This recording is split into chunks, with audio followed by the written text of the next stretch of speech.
இன்றைக்கி நாம் பண்ணவாடி பரிசுலத்தறிக்கு வந்திருக்கோம். எதுக்காக வந்திருக்கோம் அப்படின்னா நந்தி சிலை பார்க்கலான்னு வந்தோம். பாருங்கள், முன்ன பார்த்த வண்டி தான் இந்த வண்டி. திடீர்னு இந்த மாதிரி வந்து பார்த்தீங்கன்னா பர்சலில் போகலாம். இந்த பர்சலில் போனால் வந்து ஒரு ஆளுக்கு வந்து பண்ணவாடியில் இருந்து, அதாவது பார்த்தீங்கன்னா பண்ணவாடியில் இருந்து நெருப்பூர் வரைக்கும் போகலாம். அந்தாண்ட ஆளுகளுக்கு 15 ரூபாய் வசூல் பண்ணுறாங்க. சூப்பராக இருக்கும் இந்த இடம் வந்து.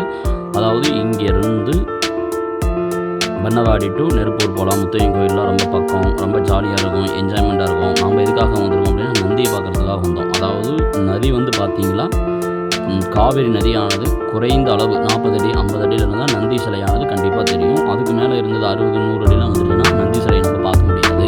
அதனால் இந்த டைமில் நந்தி சிலை தெரியுது, போய் விசிட் பண்ணலாம் அப்படின்னு நாங்கள் போயிருந்தோம்.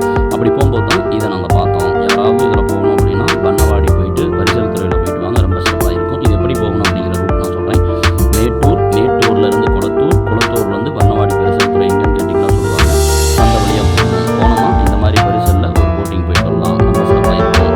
ரெண்டாவது பார்த்தீங்கன்னா நம்ம நந்தி சிலை பாருங்க. அடுத்தது நம்ம பார்ப்போம். தூரமாக இருந்து தான் நம்ம பார்த்தோம். அதாவது நம்ம போனது ஈவினிங் டைம், மழை வேறு வந்துருச்சு. அதனால் வந்து படகுக்கார் யாரும் இல்லை. படகுல போனோம் நம்ம பக்கத்தில் பார்க்க முடியும். இப்போ நீங்கள் பார்த்துட்டு இருந்தால் அந்த நந்தி சிலை ரொம்ப பிரம்மாண்டமாக இருக்கும், சூப்பராக இருக்கும். போய் பார்த்தோமா இந்த இடத்துலலாம் தண்ணி வந்துடும். அதாவது பண்ணவாடி அந்த இது வரைக்குமே ஜலம் தண்ணி வந்து 120 அடியில் வந்துருச்சுன்னா ஃபுல்லாக வந்துடும். இப்போல்லாம் வறண்டு போய் இருக்குது, தண்ணி இல்லாதனால இதெல்லாம் நம்ம இயற்கையை நம்ம பார்த்து ரசிக்க முடியுது. நம்ம வந்து ரெண்டாவது நான் வந்து நந்தி பார்க்க போகிறேன்னு யாராவது புது ஆளுங்கள்லாம் யாராவது போனீங்களா, சேரெல்லாம் நிறையா இருக்கும், போய் மாட்டிக்காதீங்க. நான் நந்தி பார்க்க போகிறேன், நீச்சல் தெரியும் அப்படின்னு சொல்லி தயவு செய்து போய் தண்ணியில் இறங்கி மாட்டிடாதீங்க.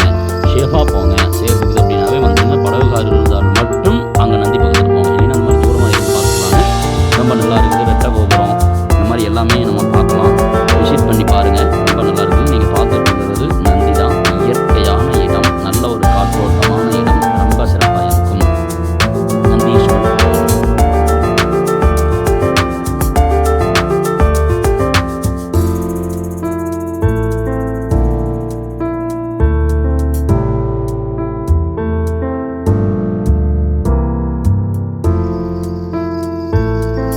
பாருங்கள் எப்படி இருக்குன்னு பாருங்கள். அப்படியே அந்த காற்றுல வந்து அலை மாதிரியே தெரியும் நமக்கு வந்து. இப்போ நீங்கள் பார்த்துட்டு இருக்கிறது இந்த காவிரி நதி தான். இந்த காவிரி நதி காற்று அடிக்குது.